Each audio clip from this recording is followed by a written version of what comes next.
I do recommend impact resistant shingles. You'll pay a little bit more for them.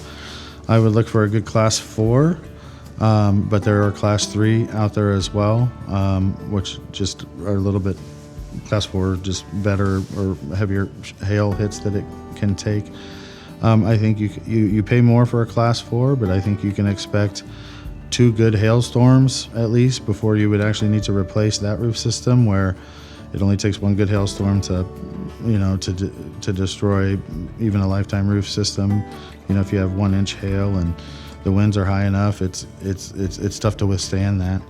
Where with the impact-resistant shingles, especially with the Class 4, they can take those hits. The manufacturing process and the materials used in the manufacturing process make them durable or resistant to the physical hail hitting the shingle, and so where it might hit a standard shingle, you're gonna see it penetrate even through the mat and the granule loss, and even physically see a hole.